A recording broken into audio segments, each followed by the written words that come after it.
কথার পিঠে কথা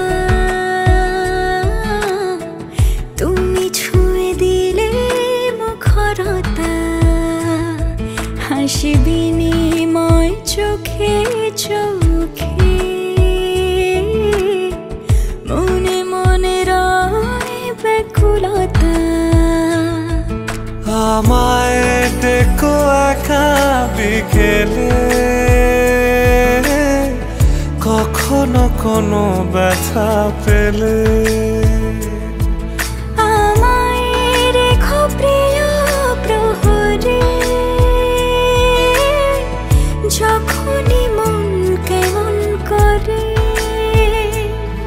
কোনো এক রূপ কথার জগতে তুমি তো এসেছো আমারই হতে কোনো এক রূপ কথার জগতে তুমি চির সাথী আমার জীবনে এই পথে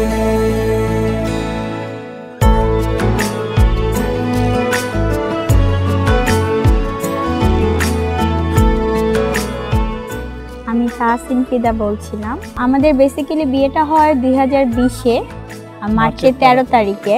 বিয়েতে একটা ট্র্যাজেডি ঘটনা ঘটে, সেটা হচ্ছে আমাদের আর্ট হয় যখন 13 তারিখে, তখন আসলে করোনা চলছিল। করোনার সময় 10 দিন পরে করোনা শুরু হয়েছে। এরপরে মানে আমাদের আর্টের পরে এমনভাবে লকডাউন হয়ে যায় যে ওর সাথে আমার লকডাউনে আর দেখা হয়নি। ও এক জায়গায় ছিল, আমি আরেক জায়গায় ছিল। প্রায় 5 থেকে 6 মাসের মতো আমাদের মধ্যে কোনো দেখা হয়নি। আমরা খালি ফোনেই কথা বলেছি, আদারওয়াইজ দেখা হয়নি। দেন এটা একটা ট্র্যাজেডি। আর এই আমাদের বাকি ঠিকঠাকই ছিল। আমাদের বিয়ের এই বছরে 4 বছর পূর্ণ হলো। ভাগ্যবান অনেক তোমাকে পেয়ে। ও আমাকে অনেক সাপোর্ট করে, ও অনেক সাপোর্টিভ। আসলে আমার সব ব্যাপারেই অনেক সাপোর্ট করে, এটার জন্য আমি খুবই লাকি যে ও আমার সব ব্যাপারগুলো মেনে নেয়, আমাকে আমার মতো করে বুঝে। বাট তুমি তো আমাকে সাপোর্ট করো না। আমি করি না, কারণ তুমি আমাকে রাতবেলা বাইরে ঘুরতে যেতে দাও না। কারণ আমার টেনশন হয় তুমি বাইরে গেলে। এত টেনশন কেন করো? এত টেনশন তো আমি তোমাকে করতে বলি নাই। টেনশন হয় দেখেই করি আমি। মানে সর্বশেষ কথা হচ্ছে আমি তোমাকে পেয়ে অনেক হ্যাপি। আমিও অনেক হ্যাপি। ঠিক আছে, তাহলে এখন ভালোবাসি বলো। হ্যাঁ, আমি তো তোমাকে ভালোবাসি। ভালো না বাসলে এতদিন থাকলাম কিভাবে? ওকে, আমিও ভালোবাসি। তুমি আমার গল্প জোনাকি,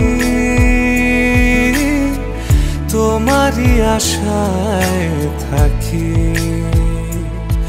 তুমি আমার গল্প জোনাকি,